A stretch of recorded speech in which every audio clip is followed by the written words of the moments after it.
There's a verse in Proverbs that say, where there is no vision, the people perish.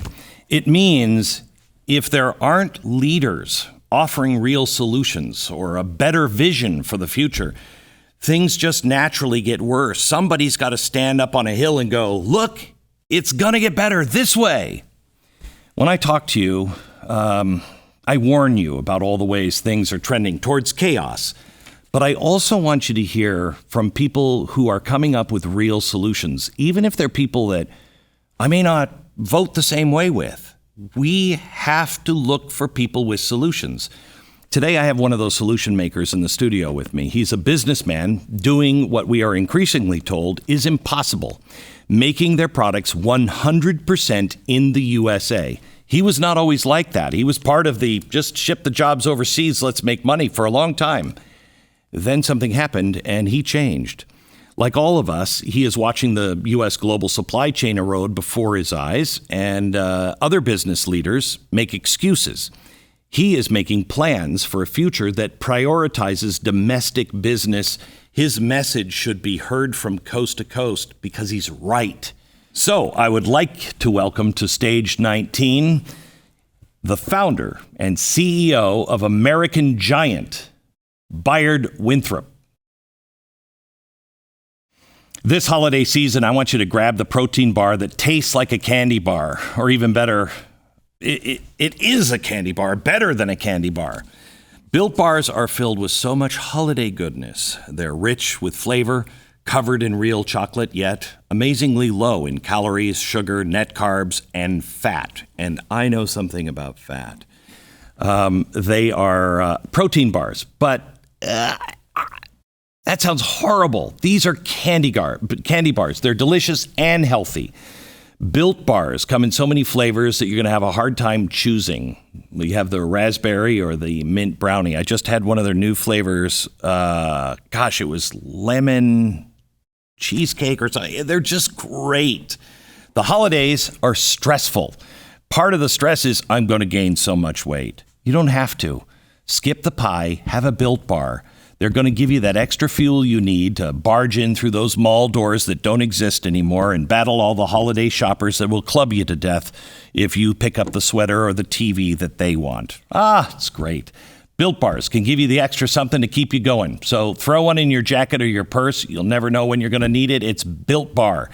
Built, healthy and delicious. Built.com. Use the promo code BECK15. Get 15% off your order. It's Built.com.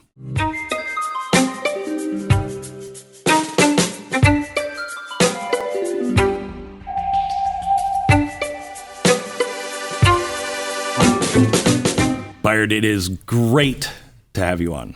Thanks for having me, Ben. You bet. It's a joy to be here. We don't know each other. I mean, we've spent 25 minutes together beforehand. And I don't know your politics. I know you live in San Francisco. Usually that's enough for me to go, okay. But I don't want to know your politics. I don't care who you voted for or which side you're on. I want to base this on principles. Because I think, my staff was like, I don't know if you should keep asking people this. But when you have a conversation and you want to have a decent conversation where you're looking for solutions, you have to know the principles of the people. And we have a real clear set of principles that we're off of now. Nobody's talking about. And the answers are all in there. Yep. So let me ask you. The Bill of Rights. Mm-hmm. Are you with the Bill of Rights? I'm with the Bill of Rights. Okay. I mean, it's a weird question to ask, but I've read enough about you. I know you believe the world is changing. We're at a tipping point, and things do have to change. Mm. But what do you save, and what goes away? Yep. And too many people are just kind of skipping by. Hey, that's kind of an important cornerstone. Yep. Yeah, I mean, I think that when I think about American Giant and kind of why I started the business and when I unpack that all the way down to its basic components, I think we've got to figure out a way to identify and pursue the things that bind us all together as a country. And for me, a root of that is jobs and manufacturing and the making of things. And I had spent so much of my career being on the wrong side of that conversation, I think. Moving businesses overseas and unwinding domestic manufacturing and seeing the... You were part of that. Yeah. I mean, I had started off my career in finance on Wall Street and got into manufacturing in the early 90s. And kind of right away, I sort of accepted unconditionally all of this idea that you move manufacturing to the cheapest place you can go find things to make things, and started doing that. And did it in the beginning of my career unthinkingly, but it's hard to avoid over time the impact that has, the decisions that have, and also the inconsistency of where we were taking the making of our things versus what we were holding our domestic producers to. And I just wrestled with that for a long time. And eventually American Giant came out of that. But I think that gets down to a really basic set of things about what are we trying to do as a people, as a group of people that share a whole bunch of values and beliefs. So I think we boil everything down to, and it's so weird, as a conservative, I would always, people that don't know me would always say like, oh, he's for capitalism, and the bottom line and, consumerism. I hate the fact that we are all about stuff and not about principles. Yep. And I know you've recently talked about getting to a place that this actually COVID can help us by bringing the supply chain down, that maybe we get back to quality and not just stuff. Yeah, well, so think about that for a second, right? So, we have a basic philosophy in our business that the closer we are to the people and places that make the things that we sell, the better stewards we are of those products. We take better care of our farmers. We take better care of the people that produce our yarns and our knits and all those things because we know them and they're close and we're really integrated with them. Our quality, I say this all the time, our quality is so much more the result of the men and women that are in our supply chain than they are of some vision that we hold in our offices in San Francisco. And so getting closer to things makes better things. There's also a really important knock-on effect for the communities that surround the places that make the stuff that we make. So, when you go into a factory of ours in Middlesex, North Carolina, the local restaurants do better when that factory's doing better. There's good employers, there's good resiliency in the economy, there's people sitting on school boards, there's people worrying about parks and the maintenance of those parks because there's a vital community and economy there. And so I think it does start there. But what's been interesting during COVID is that what's happened over the last 40 years is we have allowed our biggest businesses to pursue the cheapest means of production all over the world, most often in conflict to the standards that we hold our domestic producers. Meaning that you make shoes or you make clothes. Big companies have been incentivized to take the means of production of those things and pursue the cheapest labor, the lowest environmental standards, the worst worker safety standards in the world. Actual slavery in many cases. So that's, I think this has come into focus with Xinjiang, right? And China, which is a part of China that is, by all accounts, is using forced labor of a minority Muslim population to produce clothing and shoes and other things. We've allowed our biggest brands to do that. At the same time that we are holding our domestic producers to standards that are appropriate, I think. Good environmental standards, good human rights standards, good safety standards. And so, everyone talks about level playing fields, but right now we're holding our domestic manufacturers to very high standards while allowing our biggest brands to chase low standards internationally. And that's got to get corrected, I think. That's got to get rebalanced. I really don't like this virtue signaling from these companies, because most of them, it's bullcrap. This whole Build Back Better stuff was started with the environment in mind, but that's not what it is. It's all about money, and control. And but I do want to do business with companies that aren't jamming stuff down my throat, but do stand for something. And we have these companies now saying they stand for something, or leading the way, and yet they won't speak out against China, and we know why. It's the Instagram effect, right? I think it's the difference between walking the walk and talking about it, and I'm with you 100%. I think we are surrounded in our industry, in the apparel world, of brands that are the first to Instagram about Earth Day or about celebrating Pride, or any other social issue that happens to make them seem better to their customers. But they pursue operational practices that are in complete conflict with those values. So I think it's bad. I think we've got to hold brands and retailers accountable and policymakers accountable for reconciling those things. But how do you do that? Well, it's obviously a really complicated question. I think there's a lot of component parts, and I think people tend to go to the consumer first. I think the consumer actually should be the last place we go. But I think it probably starts with policymakers trying to really dig into whether we are holding. I think what we have to reconcile from a policymaking standpoint is it okay to do business with countries that do not share our basic values? And you're talking about not people that necessarily don't agree with freedom of speech the way we do. Yeah. But when they are really oppressive. Yeah, I think when it's basic. Is it okay to say that we're going to produce in countries that don't respect environmental standards or that don't respect human rights? Do we pay a living wage to the people that make the things that we consume? I think we've got to confront that question, and obviously, I think we all intuitively understand this to some degree. We don't go to North Korea to produce a bunch of stuff. Why? Because we think that's a horribly repressive regime. But that's on a continuum with a bunch of other countries. China's behavior in Xinjiang, in my judgment, is pretty close.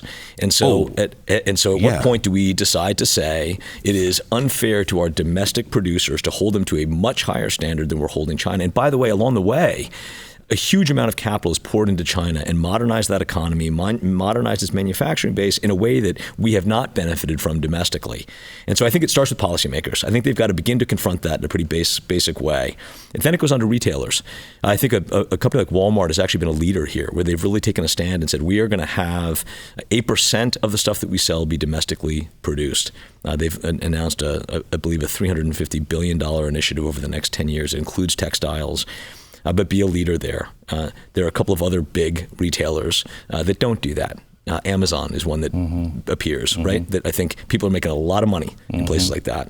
And I think there has to be some leadership on the retailer standpoint to begin to say, look, we've got to be a force for good here. We have to be contributing to the domestic economy in a way that at least balances out some of our international policies.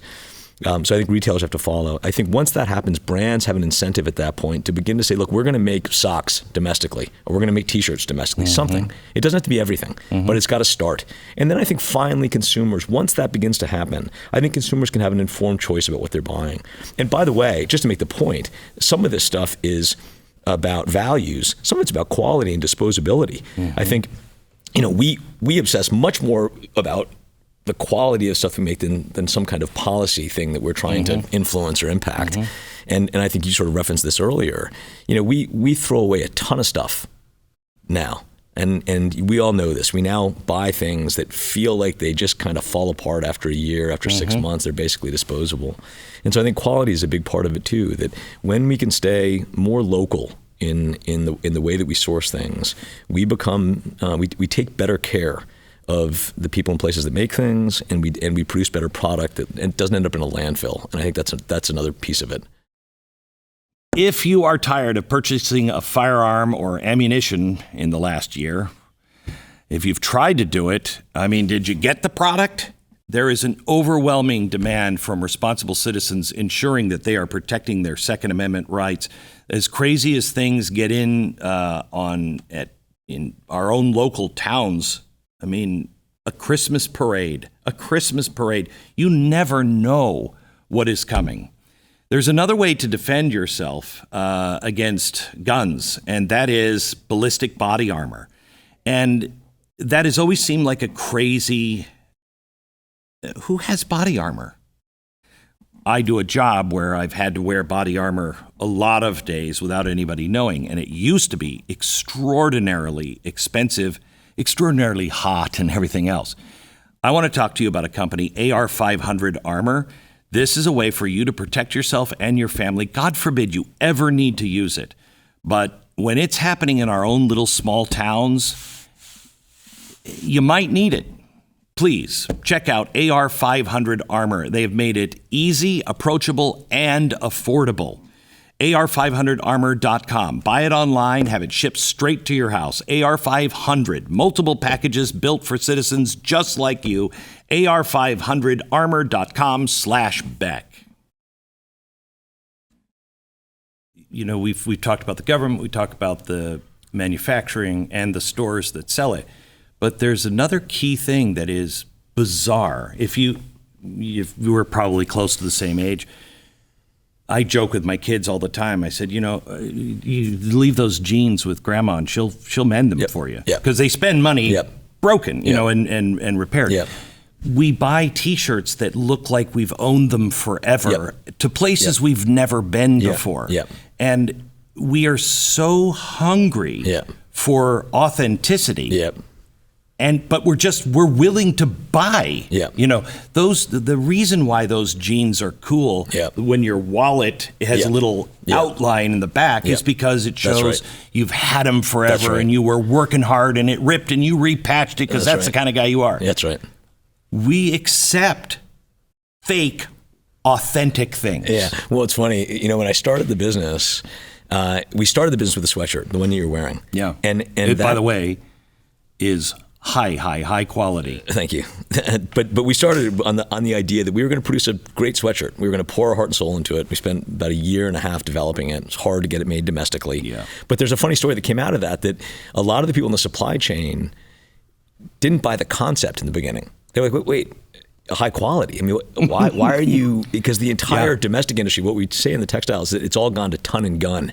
That means really cheap, really fast production, stuff that is kind of just is going to fall apart after 3 or 4 months. Just a basic race to the bottom. And we were saying, let's do the opposite of that. Actually, let's go back to the model of building jeans that the whole world wants, that last forever, that patina with age, that get better the more that you wear them. Right. And in our supply chain, the response to that was, no one's going to do it. And then eventually I found one guy, a guy named Paige Ashby in South Carolina, in a small town called Gaffney, who partnered with me to say, we're going to figure this out with you. We'll help you get it done. And what happened? Customers noticed. And I think that's the weird thing, is that customers intuitively understand good quality. They get it instantly. And the whole chase now in the textiles industry particularly is over pennies. I mean, you will find the major retailers, the major apparel brands will make decisions about moving from, let's say, inland China to Bangladesh over 5 cents in the production. They'll move whole production lines that way.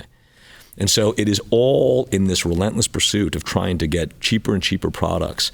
But I believe the consumers are in a different place. They're saying, I hate the fact that I'm throwing stuff away. I hate the fact that I buy stuff that I can't mend. You're not going to mend a T-shirt that you paid $6 for that is falling apart after 10 uses.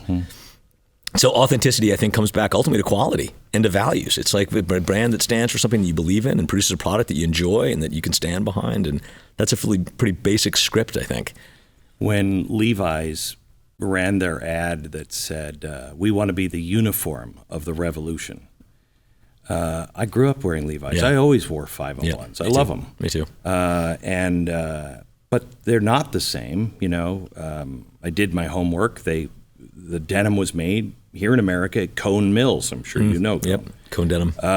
And Cone denim is the best, absolutely the best. So I started a little company of just making jeans. This was 15 years ago.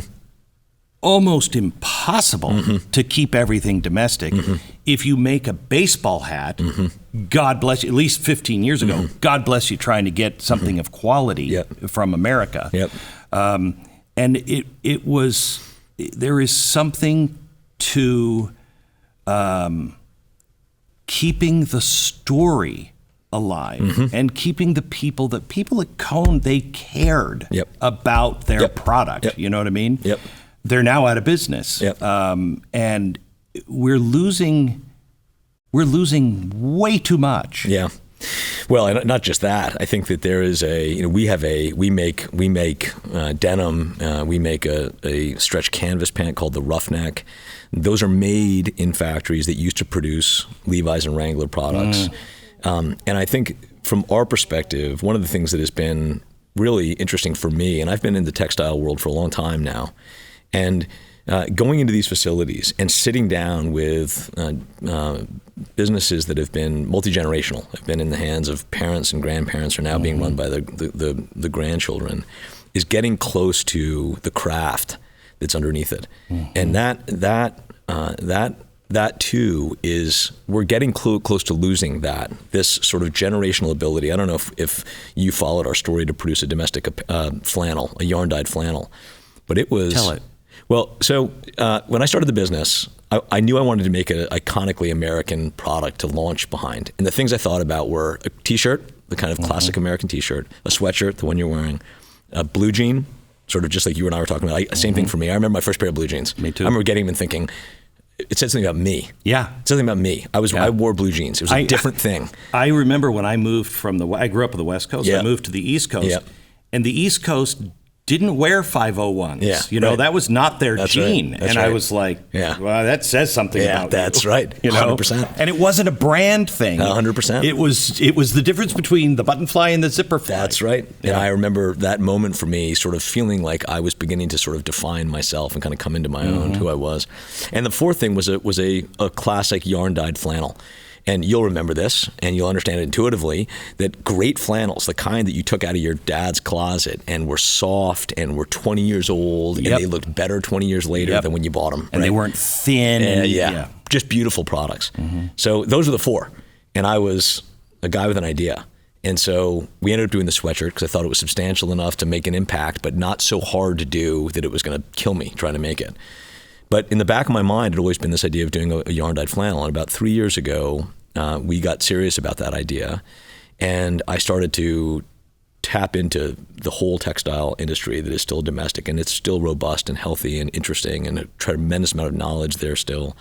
And little by little, I began to get an assemblage of people that thought they could pull together a yarn-dyed flannel, which we launched 3 years ago.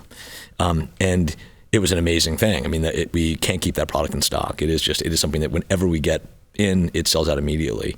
But that capability had almost been lost entirely. It almost all gone overseas. And it was a similar thing that we were almost calling people out of retirement, these gray hairs coming out and saying, I'll show you how to do this. There's this big surprise. There's this huge amount of competitiveness and pride when someone says, let's give this a shot. And so I think that's the other, irony or frustration about the apparel world is there is so much capability in textiles and apparel domestically still, just waiting to kind of come off the bench and go. All it needs is a little bit of support from DC, a little bit of support from brands and retailers, and that what part support of the industry. From DC? I mean, I don't want to get into politics, but I'm a guy who believes the less government does, the better we're all. I think let's get up to a very high level and ask a basic question to frame that question, for me anyway, which is, do we believe that having a diverse and layered manufacturing component to our economy is important or not? So I will tell you, I think a lot of people's minds were changed. This America First thing bothers me the way some people frame it, which is we're the best at everything and we're going to nationalistic. But when we don't make our own medicine, when we can't make the things that keep us alive as people, that's a problem. Yeah, that's a problem. And I think that you framed it exactly right, which is this gets, like everything, it gets pantomimed into either it is nationalistic and rah-rah, or it's nothing. And I think I think the question I think people have to wrestle with a little bit is it healthy to have an economy where at every level of the economy, let's look at manufacturing as a piece of it, you've got vibrancy. From basic level manufacturing to heavy manufacturing to pharmaceuticals to everything. Does that make a healthier, more stable economy or not? I am firmly in the camp that it does. I think it has knock-on benefits to communities and to people and entry-level jobs and the opportunity for people to work their way up through their professional careers and to stabilize towns all across the country. I think it's... Have you ever read about Cadbury? No. The candy company? Yeah, you should. Back in the 1800s, I mean, I think they were all socialists and everything else. Yeah. But their idea was, instead of just being a factory that you go to work, let's build a town. And so they actually built the houses, the town, the churches, the stores, everything, the schools, the hospitals, and they were way above. And it was a private company just saying, you don't have to live here, but if you work here, this is one of the perks. And it was a great little town. Yeah. Well, so back to your question, I think there's what can DC do? At a basic level, I think we just sort of state it as plainly as I can. We've got, let's say, a yarn producer domestically, right? Great yarn company. They are held to different standards than their international competitors. Okay. Their international competitors are held to much lower environmental standards, much lower human rights, much lower labor standards, safety standards. Is that fair trade or not? So in other words, you want government to level it. Yeah, just level it. You either bring them up to their standards or you every single factory that we work with will stare you in the eyes and say, I'll compete toe-to-toe with any international provider as long as we are competing on a level field. Yeah. And we are not today. And that's valid. Some of those manufacturers won't be able to hang in there and they'll fade. Others will be able to compete and outcompete. And so I think we just have to do that at a basic level. So the one of the biggest things that has been the crux of this issue, at least in my head, watching from a distance, has been the compensation here is just so much higher. Mm-hmm. And I like that, mm-hmm. but it's so much higher. Mm-hmm. And I'm not talking about slaves. Mm-hmm. I'm talking about good wages mm-hmm. in other countries. Living wages. But they're not, but their cost is... Yeah, so let me just say that back to you. It is not to say that a country that is on the upswing of their modernization process is going to pay a minimum wage like $11 or $12 an hour. Correct. That's not going to happen. Yeah. But let's benchmark that to the local economy, have a living wage standard. Sure. That's it. Okay. That's it. But is that... Because you can't erase that. Yeah. I'm getting the impression that that's not the biggest problem. Well, so back to my 11 cents of changing from one country to another. The reality is that staying close to your supply chain, and I'll just talk about textiles, there are some costs that you incur to do that, higher labor rates, for example, mm-hmm. but there are also real benefits. Time to market, transportation, inventory levels that you have to carry in terms of your ability to be responsive to a marketplace. I believe that if we had a true commitment to domestic textiles, where you could actually modernize those facilities and unlock the opportunity for carrying lower inventory levels with mm-hmm. closer supply chains, you mitigate in large degree the offset, not completely, but in large degree. And so I think that there's a whole component about responsiveness and closeness to your customer that unlocks a lot of dollars that are not currently being unlocked, and we can get into that if you want, but that are not currently getting unlocked in the textile world domestically.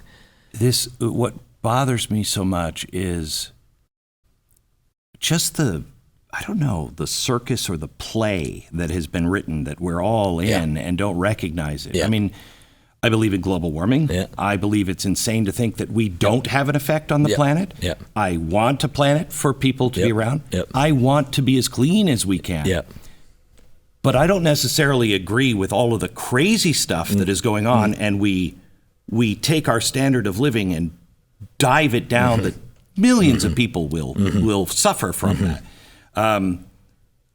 The supply chain is a really good example. It's a huge part of it. I mean, I think that point. Do we believe in protecting the planet, and do we believe in global warming? And if you do, one of the places you would start is looking at how you make things. You'd start there, and you wouldn't allow brands to Instagram about Earth Day while they were pursuing supply chains that were not helping the planet. Right. And so I think that's the play part of it, in my mind anyway. It's that we are in this dance where we allow people that are getting fantastically wealthy by exploiting lower environmental standards, to pick one, and producing the means of production, pursuing the means of production wherever it takes them. But Instagram about something totally different. I mean, is that the responsibility of the consumer? I mean, I see people talk about global warming on their private jet or arriving in their private jet, or even just as simple as I'm sitting here with Fiji water. Yeah. Yeah. What? Yeah. I don't think it's the responsibility of consumers. I think it's the responsibility of policymakers first, and then brands and retailers second, and consumers third. I think that policymakers have to penalize supply chains that are exploiting values and standards that are inconsistent with our own. I just don't think that we can't justify. I'd like to hear the case why it is okay to allow our biggest brands to be producing stuff in a place like Xinjiang, China. Explain that to me. Explain and reconcile that. If you care about the things that I care about, human rights, the environment, worker safety, explain how you reconcile those two things to me. But again, I've been talking about the Uyghurs since before anybody knew what the Uyghurs were. and I believe deeply, I mean, the State Department just has come out 2 times and said, we know genocide is happening. So it doesn't get any more clear. We all know it. Yet I still... And I believe, just to clarify that, I believe that's the State Department that was under the prior administration and this administration. Yeah. The very few policy things is actually translated through from the first, from that administration to this one. Correct. And so and the one before that. Yeah. But I still have an iPad. Yeah. I still buy an Apple product. So how do you break that? Because that is the consumer. Yeah, no, that's right. And I think that this is not, I mean, we do this, right, with things like look at how we incentivize electric vehicles, for example, right? We have a fairly active role at the federal level incentivizing the changing of consumer behavior for goals that we believe that we share nationally. And so I think that that's the policymaker part in my mind. I think we've got to begin to say, look, we'll trade with any country out there that plays by a basic set of values and rules that we as a country have codified into law. I think that's the basic idea, is let's just get us to a place where we are making things in countries that share our basic values. I mean, this whole thing right now with Peng, I don't know how you say her last name, Shui, the tennis player, and the NBA as 2 contrasts. That's a really good one, right? It's like, I think we believe very much in what the WTA is doing. It's like, let's find out what's going on here. And by the way, if it's as nefarious as maybe people think it is, let's have the courage to take a stand on that. And that is something that needs to go through our general policies and our industry, is about what do we believe? And it's not enough to the great, in my judgment anyway, the great credit of the WTA to take a stand and say, this woman deserves the rights and the protections of the modern world, and if she's not going to get them, we're not going to participate. I agree. Yeah. So we shouldn't be doing the Olympics in China. Well, I think that just in general, we've got to reconcile what we believe with what we do. Right. Just that simple. Just walk the walk or not. I mean, John Kerry just came out. Again, I don't want to make this about politics. So anyway, John Kerry just came out and he said, we're not doing anything about the genocide. How are you reconciling this? Yep. And China's not doing anything on global warming. And he said, right, we do recognize that genocide is happening, but we have to prioritize, and global warming, we have to get some movement there. So, I mean, I can't believe genocide is in this conversation, but how do you... I mean, it's everywhere in power structures, and I don't mean just government. I mean, any of the big power players. Yeah, I think a couple of things. I mean, my take, obviously, for American Giant, it is about just doing it, just providing an alternative example. So I think that's part of it, right? Is that just to have individual brands and people trying to do it a different way. But from a policy standpoint, I think that you've got to look at a progressive ratchet that just over a multi-year period says we have to begin to rebalance the way that we're thinking about our trading partners. And it doesn't happen overnight. It's not yanking the wheel. But it's generally beginning to say, we've got a set of standards with whom we will do business with, and over time, you've got to comply. And I think that's not that complicated, actually. I think, we figure out a handful of things that are standards that we hold domestic producers to and say we've got to have a mirror of that with our international partners. You want the access to the American market, you got to comply. If you don't, it's okay, but you can't participate. And, I think with the Apple example, I think fair enough, but Apple's also sitting on a lot of cash, and they can invest in a lot in alternative means of production that don't necessarily need to be in places that don't necessarily share our, There's lots of places to make those products, not by slaves. Yeah, that's right. And places that maybe are more consistent with our value system in the rest of the world that shares that value system. So I just read a study about 75% of CEOs think that their wokeness positioning from them is effective, and only 35% of Americans even want to hear it.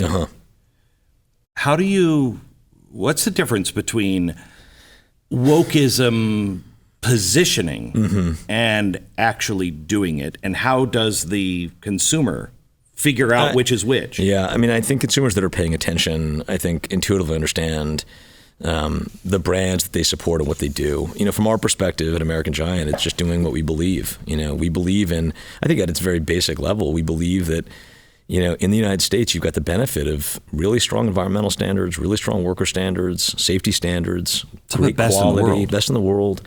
And that's worth something, and we want to operate within that. And I tell this story that when I founded the company, my oldest daughter had just been born. She's now 10. And it sounds corny to say it, but I was thinking a lot about the legacy I wanted to leave. And I didn't want to leave a legacy of trying to produce things wherever the pursuit of cheap took me. I wanted to do something different than that. And I wasn't sure at the time whether that was going to be a big business or a small business, but it was a business I wanted to build, and it was a business that I was going to be proud of. So I think it comes down to that. It's I don't even know what wokeness means. I just think people have got to decide whether they believe in their values enough to actually live by them. And that includes the way you make stuff. How scary is that for the average person, a businessman? To do that? To do that. It hasn't been for me. It's been inspiring. I mean, I think that the irony about American Giant is we're getting bigger and bigger every year, and we stand in really stark contrast to what the narrative is about apparel out there. And on top of all that, I get the privilege to work with women and men all across the U.S. that are growing cotton, that are spinning yarn, that are finishing textiles, and they're amazing. And you get to be a part of that. I'm leaving in 10 days to go through the Carolinas to do a big factory tour where we basically give back a bunch of hoodies to the men and women that make stuff in the Southeast. It's inspiring. It's been great for me. And we're, the consumers are responding, and it's beginning to put real pressure, I think, on the brands that tell you it can't be done. So it's a great feeling, isn't it? It's a great feeling. Yeah. And it's a great feeling that I think you just get to, it's also intuitive once you start to do it because you're around these amazing people that are sharing in your success. So. And we have an opportunity right now where America knows it. Most Americans know because of COVID. Yep, that's right. They know this is not good. Yeah, that's right. And the parts of the government tell us that this is just temporary. Yeah. I had dinner with the former president and CEO and COO of Toyota Motor Corporation. He explained the just-in-time, how that's not something you're going to untangle quickly. Right. Well, I mean, so I think that is so interesting what's happening right now, which is for the first time ever, supply chain is something that people in their living rooms are talking about. People understand intuitively that we have built this incredibly complicated supply chain that turns out is very fragile, very subject to massive disruption. When you are down to, as he says, 12 minutes from arrival to installation, right. Just the algorithms that run that should say, gosh. Yeah. And it has all been, by and large, and I'm oversimplifying, but it has all been to unlock the cheapest possible means of production, wherever that is, whether it's Bangladesh or China or some other place. And so the instability of that supply chain and warehousing and containers and container ships and all that infrastructure and everything else. And I think when there's whether it's the Evergrande Suez Canal fiasco or COVID, they expose the fact that, oh boy, not only is this very, very fragile, but we've lost real control here. And I think if you just sort of let your mind wander a little bit and say, just as an example, we don't make penicillin in the U.S. anymore, basically. It's basically all made overseas. And if we do, we make it from the basic chemicals that are made overseas. Right. And so is that something that we ought to be concerned about or not? Should we use this opportunity, I think we should, to see the fragility of the supply chain and ask some simple questions about how important is it that we've got the ability to make things here still? And beyond just pursuing the cheapest, most disposable items out there, is it important? And if it is important, let's start to work towards that outcome as consumers, as brands, as manufacturers, and policymakers. Anybody on a national scale, and I'm not asking for names, but do you see anyone in power actually I'll tell you this. So we're based in San Francisco, and I'll tell you that there are a handful in the apparel world of apparel brands, names you'd recognize, that are genuinely interested in addressing this question. And I think that inside the walls of these brands, there is a real desire to be part of the solution. They're in a tough spot. And so they're looking for ways, in my judgment, at least a handful of ones that have come through our supply chain, have seen our domestic partners, to figure out a way to begin to be a part of the solution. And so I'm actually really encouraged about in the apparel world, because I think we're purists about it, right, Glenn? We buy everything down to our cotton and our fibers domestically. You don't have to be purist.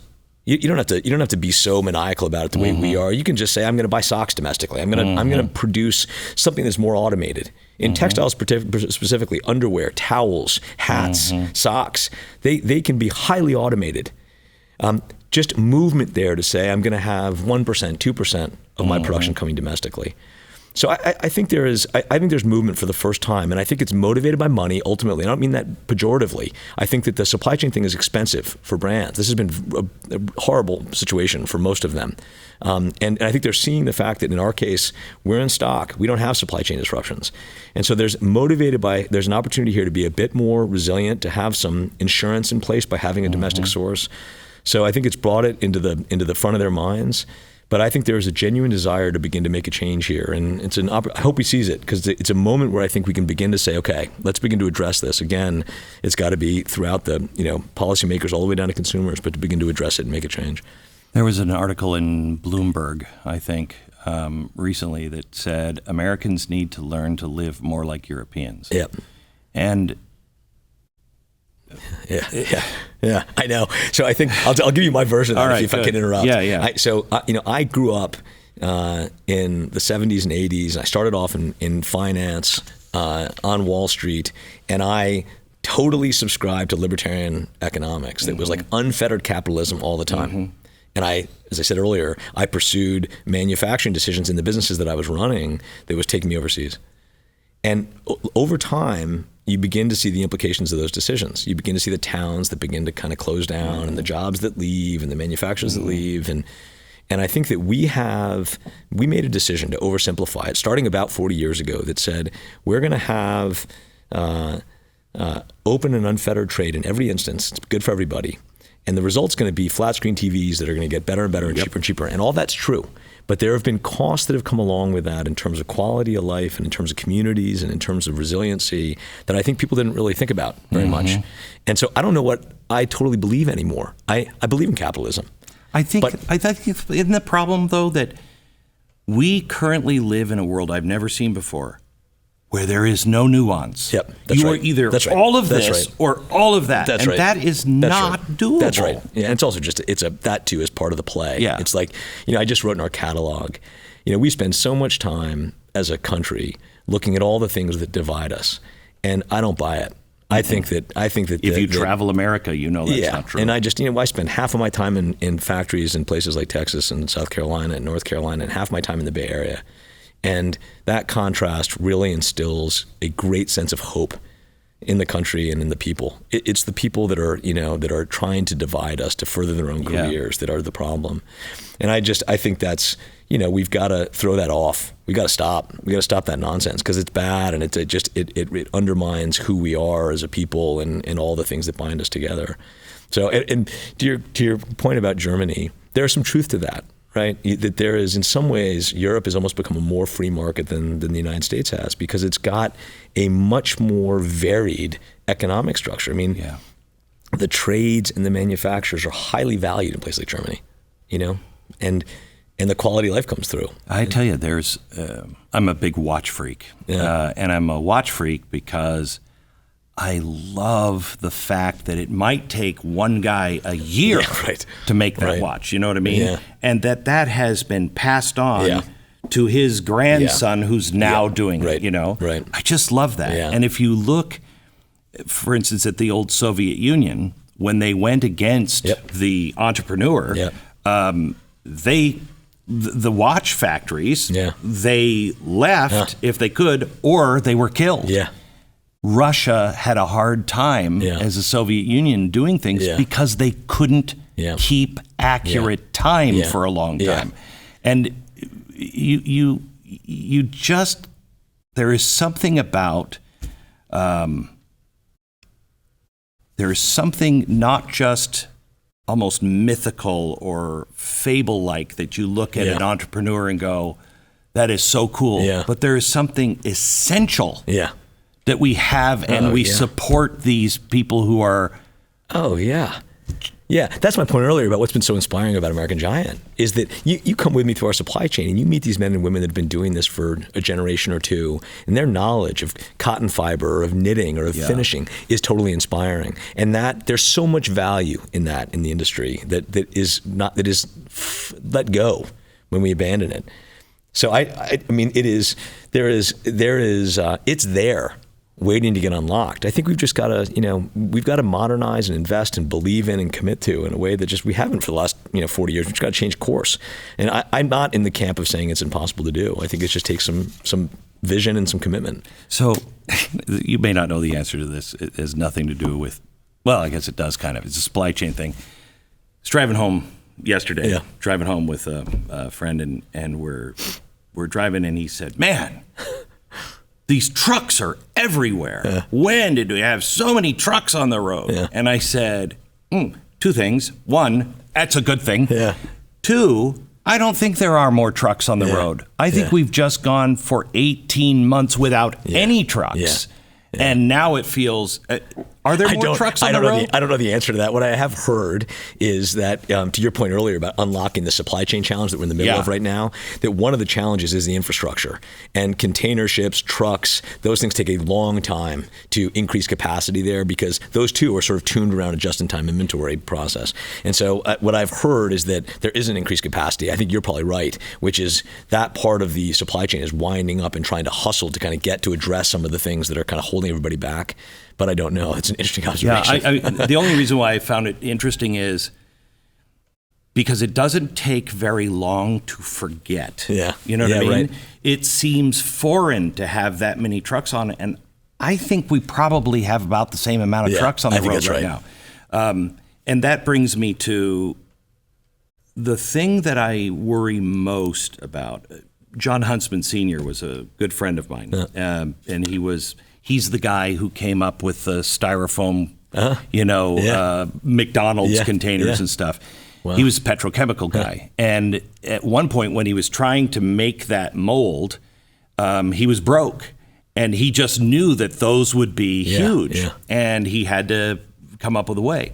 Sitting in his office one day, and there's a gold record on the wall. And I said, "John, I'm trying to piece together. Did your company make the vinyl for albums? What?" Right. And he said, "No." He said, "I was down on money. I had this idea." And he said, "So I thought, how could I make a bunch of money quickly?" He said, "Before there was K-Tel Records," you'll remember that. He said, "I was the first one to come up with a compilation album for Christmas where I just put all these different artists on." And he said, "I made a fortune. And I put it into buying the molds." And he told me towards the end of his life, he said, "I don't think we have to worry yet about China eating our lunch in business." And I said, "Really?" And he said, "My friends in China tell me over and over again, we can clean your clock everywhere except for that entrepreneurial, innovative, optimistic. I can do it." Totally. And back to the trucks on the road. It doesn't take us long to forget. And I'm so concerned about everybody saying you can't do it.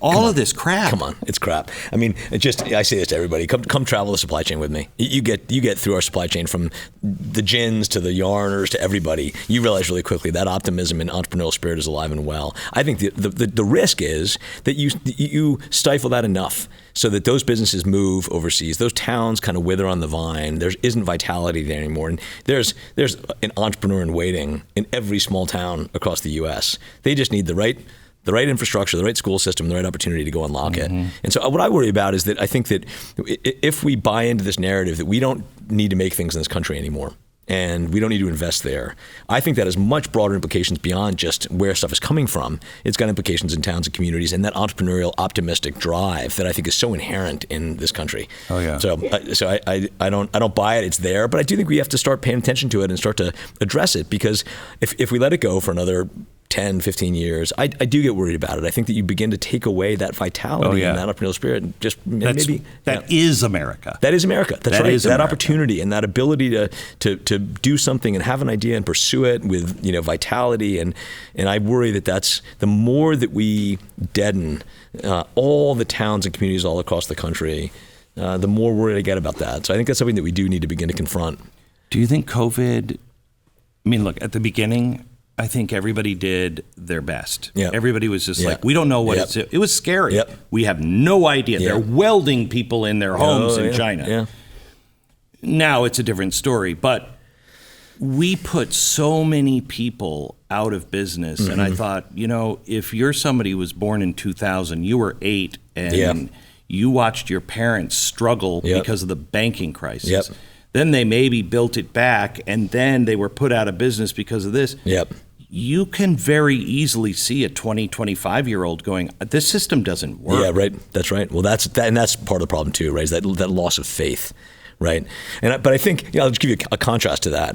So we, if you can remember, if you can rewind back to March when the year and a half ago, time is weird now, isn't it? When the pandemic hit, we got a call from a partner in our supply chains, an important yarn supplier in the U.S., who had gotten a call from the White House saying, we need masks.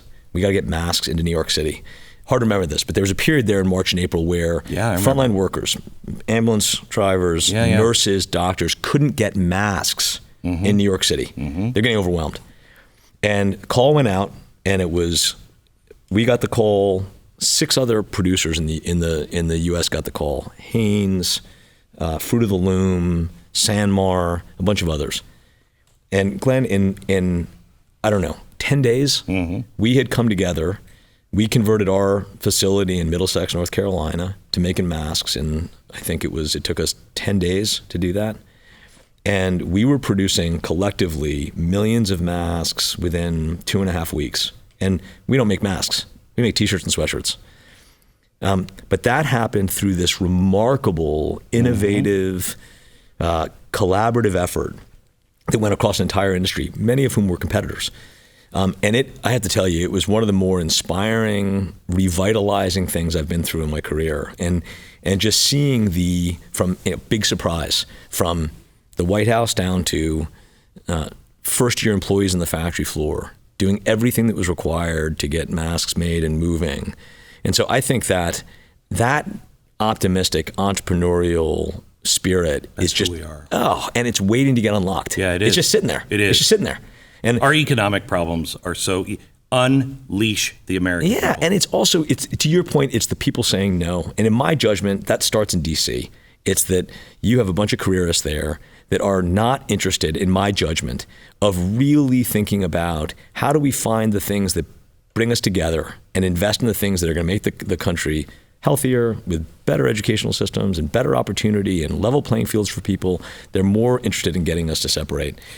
So it's interesting that you bring that up about the masks, because I think there's 2 points on that, the two other side stories to that tell you everything. First, the fact that they said masks aren't good, so you shouldn't wear them, instead of saying, look, we have a shortage of masks, and we want to get to a place where everybody, but we need them here. And trust that the American people, because I did, I took the masks that I had and I brought them to the local hospital. And I know tons of people who did that. Right. Trust the people. Then the next thing was, everybody was screaming at the president to invoke an executive order to force these companies to do it. I was talking to a good friend of mine. He wrote a book called American Forge. And it's the story about how America was literally training with broomsticks in 1938, because we didn't have guns, to 1942, we're starting to overwhelm Germany with planes and industrial might. Okay? And it happened because companies weren't forced to. Yeah. They just decided, I want to be a part of it. Yeah, I mean that's sort of it is an appropriate analogy to the mask. I don't mean in any way to suggest that we were similar to that massive industrial effort. But it was a remarkable thing to watch, and in a very short period of time, people from big companies like Hanes doing everything in their power to help our sewing floor get stood up and producing, and it happened at lightning speed. And so I just think that's the country, right? That's the country in the coasts, in the middle, and we strip it all down. We all want to raise good kids, build a good life for ourselves, do good along the way. And I just think that we've got to figure out a way to unlock that a little bit and believe it and trust it a little bit. So he said, this author said to me, and I'd like to hear your opinion. He said, Glenn, I was asked by the Pentagon, this is 5 years ago, I was asked by the Pentagon to come in and talk about that time period. And they asked me, do you think that spirit still exists? He said, I think it does, except we have companies like Google and Facebook or Microsoft that are not, they are looking at their own interests, and they kind of distance themselves from the United States, you know? And he said, I'm not sure if that would take hold the same way. I'm not sure about those companies, but I am pretty sure about the rest. Do you agree with that or not? I think, yes. Let me tell you what I think. I think that the challenge for these big public companies that are making lots and lots of money is they are incented to look at quarterly financial reports and to drive bottom line performance. And they've allowed themselves, and we maybe can be critical of that, to not engage fully in anything much beyond that, right? That I'm just going to look at becoming more and more profitable. And so I do think that there's a lot of decisions that are being made by the big companies, maybe even particularly the big tech companies, that are not always in the best interests of the broader country. Well, I would put the NBA and everybody else into that category, or you are offending your national home. And you're taking a side against that, and you won't. Yeah, you won't say you speak out against China because that's a bigger market. So let's maybe spin the politics a little bit. President Obama got a lot of heat for saying, I even forget the context, but saying you didn't build that, right? That you he got knocked around a lot on that. I choose to take that in the best way, which meant you had the benefit of coming up and starting a business in the construction of the United States that provides all of these things, including values, including worker safety and environmental protections. And I think that he's right in that regard, that you have the great privilege to start a business in this country, and maybe if you're lucky to get wealthy doing it.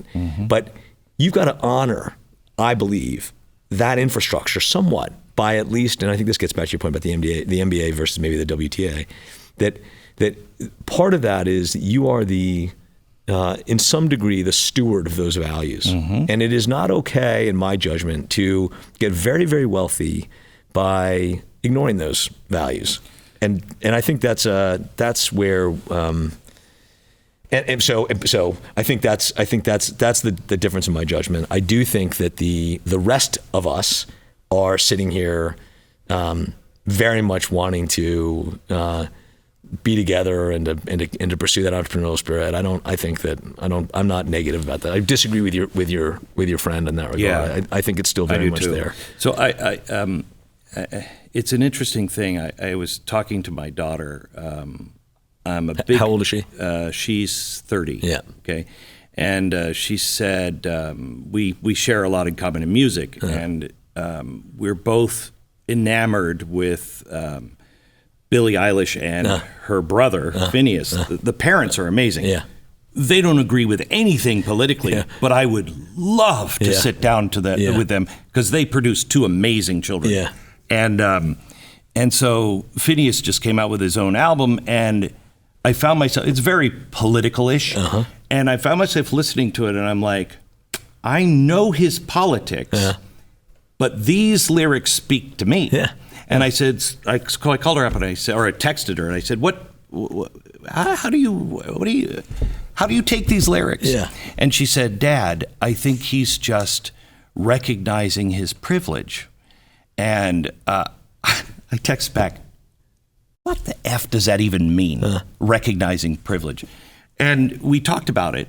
And I don't think there's a we separate ourselves, but I'm not recognizing my privilege to the mob, but I feel a responsibility of looking to my God and looking to history and recognizing I won the lottery by being born here. I won the lottery. That's right. And so when I make a mistake, I will admit it and learn from it. I want to include everybody I possibly can, but I recognize my privilege to my God and through my actions. And there's another part of that too, which is just because, I mean, you and I'm sure, disagree on a bunch of things. That doesn't mean we can't have a lot of things that we agree on and find commonality, have good discussions about stuff. Of course, way more in common. Way more in common than our politics. And I think that we're in a time now where that piece is broken. And I think that's where at least some of the tech companies are not a force for good. I think that it's allowing us to distill down our differences as if it is everything. And if we disagree on something, we got to disagree on it all. And I just think that's terrible.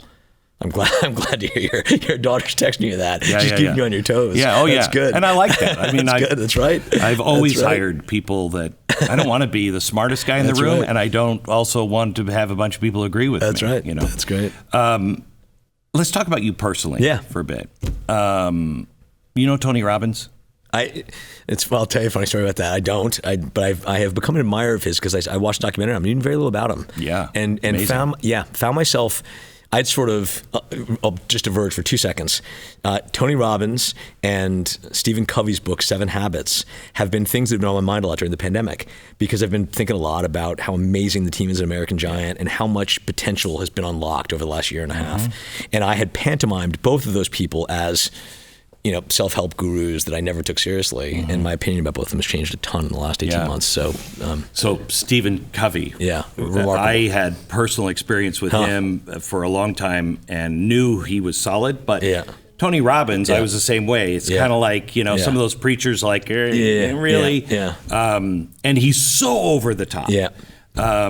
But we become friends. And talking to him, I mean, he has gone through amazing illnesses right now. No, I didn't know that. Oh, yeah. And he is mind over matter. And when I saw that you get up every day and take a cold shower, he goes in a plunge pool. I saw that in the documentary.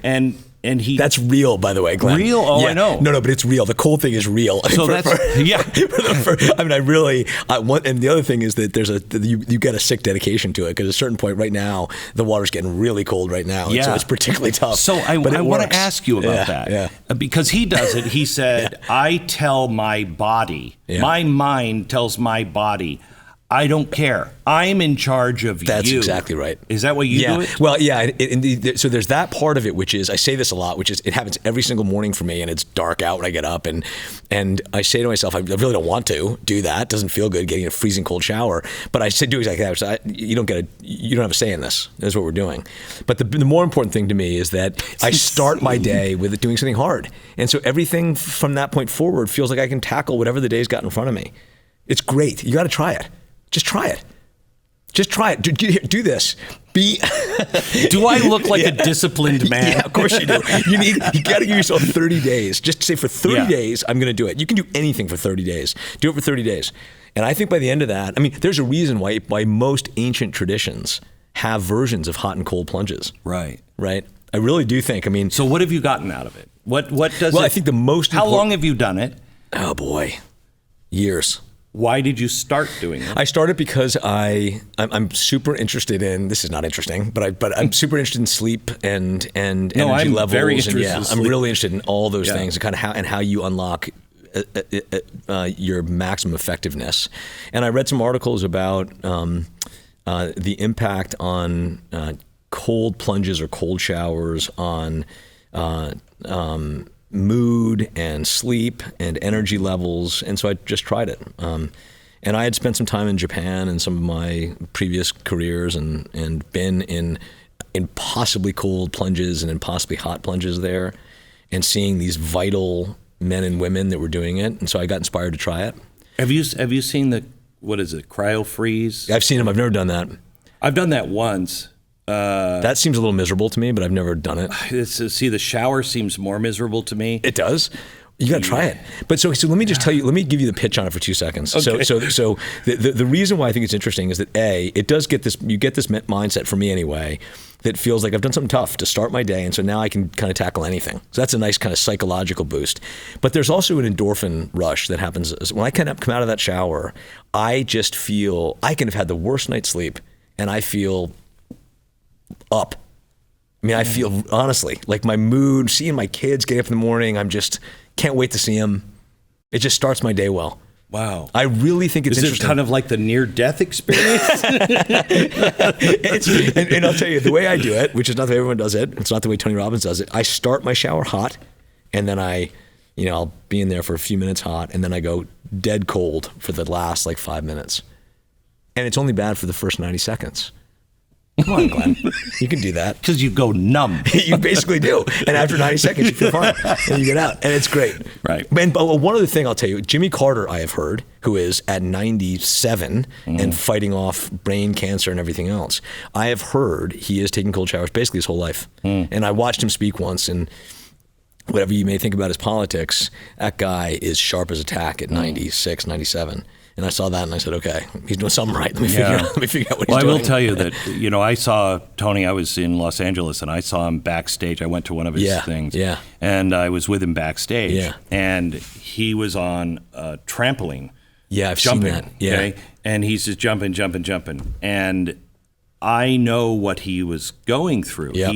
He ate fish every day, and I think he got too much mercury. Oh, no kidding, huh? Yeah, and he had toxic levels that he should have been dead. And it takes a long time to get that back in. And he had been suffering from it for about 1.5 years. Oh, wow. And could barely function. And I was talking to him backstage, and I'm like, how are you doing this on stage for 3 solid days? And he said, starts with the plunge. Yeah. I mean, mind, body, spirit, right? I think it's just sort of, you get those 3 things kind of functioning correctly, you can do a lot. So I'm a real believer in that. You called yourself recently a belligerent optimist. What does that mean? I just think that our best days are in front of us, and I can't stand naysayers. I was told by so many people about American Giant, you can't do it. And I just don't listen to that stuff. I think... I when I was a young kid, I lost a lot of weight, and it taught me that you can overcome things, and you can. I think that was an important lesson for me to learn, that hurdles can seem big, but you just got to get after them and get over them. I think it just is. It's the way to live your life. Yeah. Somebody called me once a optimistic catastrophist. Because I see catastrophe you don't want to be with me on the Titanic from the time we leave to the iceberg. Because I'm like, have you counted the lifeboats? Something goes wrong. But the minute we hit, I'm like, we're going to be fine. We're going to make it. Come on, let's all pull together. That's great. It's this weird thing that I have. And there is a great need for people like you, that when we hit the iceberg, which I think we've already started to hit the iceberg, that they say, let's go. Because I really believe our problems come from us being so blessed. We lack gratitude, humility, and we have forgotten who we are. And we saw it in, Washaga. How do you say the name in? Waukesha. We saw that in Waukesha. It could have gone violent. It didn't. Everybody came together, and that's who we are. That's when we're at our best. Yep, I agree. You are a delight. Well, thanks, Glenn. I'm thrilled to have met you and to still not know how you voted. I'm glad you had me on, Glenn. Thanks. It was a pleasure. Thank you. Appreciate God bless. it.